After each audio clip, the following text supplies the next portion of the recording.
Lorsque vous utilisez la fonction si pour effectuer des calculs sous condition ou pour afficher des messages sous condition, sachez que vous pouvez ajouter des conditions nécessaires ou suffisantes. Pour les conditions suffisantes, vous allez utiliser l'opérateur OU et pour les conditions nécessaires, vous allez utiliser l'opérateur et.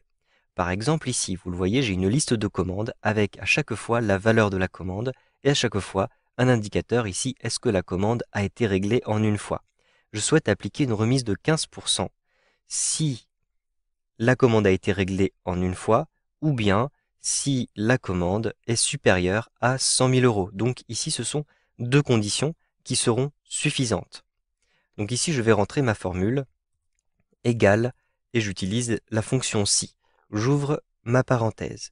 Tout de suite, je vais indiquer quelles sont les deux conditions suffisantes. Donc je rentre OU et entre parenthèses, je vais indiquer quelles sont ces deux conditions. Donc tout d'abord, s'il y a une remise, donc si L2 est égal à oui, je mets bien oui entre guillemets. Ensuite, je vais rajouter un point virgule et je vais indiquer la deuxième condition qui est suffisante. Si K2 est supérieur à 100 000, alors effectivement, j'accorde une remise. Donc ce sont deux conditions qui sont suffisantes. C'est pourquoi j'utilise OU. Je ferme ma parenthèse. Maintenant, je vais indiquer le calcul qui sera effectué si l'une de ces conditions est vérifiée. Donc tout simplement, je rajoute le point virgule et je continue sur ma fonction si. Donc pour accorder la remise, je vais simplement prendre K2 et multiplier cela par 0,85. Cela me permet de calculer une remise de 15%. Je rajoute un point virgule et si les différents tests logiques sont faux, alors je vais renvoyer simplement K2 puisque je n'applique aucune remise. Ensuite, j'appuie sur la touche Entrée. Vous voyez que ici, la remise a été calculée sur cette valeur-ci. Pourquoi? Eh bien, non parce que la valeur est supérieure à 100 000, mais parce qu'elle a été réglée en une fois. Je souhaite ajouter une commande, une condition supplémentaire à l'intérieur de ma formule. En effet, quand la commande est réglée en une fois, il faut, de toutes les façons, qu'elle soit supérieure à 20 000 euros, puisque une commande réglée en une fois, mais ici, de 800 euros par exemple, je ne souhaite pas appliquer de remise de 15% pour ces valeurs-ci.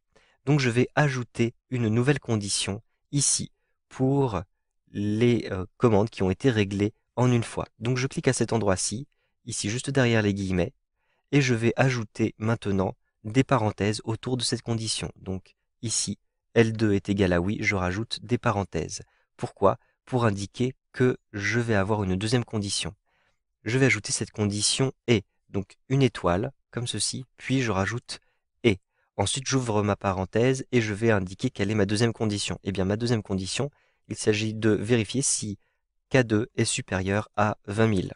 Ensuite, je peux fermer ma parenthèse. J'ai donc, vous le voyez, à l'intérieur de ces conditions suffisantes, deux conditions qui sont nécessaires. Il faut à la fois que L2 soit égal à oui et que K2 soit supérieur à 20 000.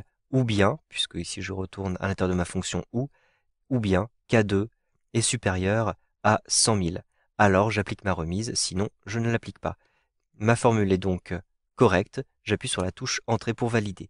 Ici, j'ai toujours une remise qui a été effectuée, puisque effectivement, ma valeur est supérieure à 20 000 et en plus a été réglée en une fois. Je vais maintenant l'appliquer à l'intérieur de mon tableau et je l'automatise. Donc je clique à cet endroit-ci, je maintiens le bouton de la souris appuyé et je déplace le curseur de la souris jusqu'en M26. Je relâche le bouton de la souris et donc vous le voyez, à chaque fois que je vais avoir oui ici, eh bien effectivement, j'ai une remise qui a été faite. Cependant, ici la valeur 403 euros est bien inférieure à 20 000, donc ici je n'ai pas de remise appliquée. Cependant, si je remonte un petit peu, je vais avoir différents cas qui me sont proposés. Par exemple ici, un cas qui est bien supérieur à 100 000 euros, mais qui n'a pas été réglé en une fois. Pourtant, eh bien, j'ai une remise effectivement, puisque cette valeur est supérieure à 100 000 euros. Donc vous le voyez, toutes mes conditions nécessaires et suffisantes ont toujours été respectées à l'intérieur de cette colonne M. Vous savez donc maintenant comment utiliser les conditions nécessaires ou suffisantes avec Excel 2013.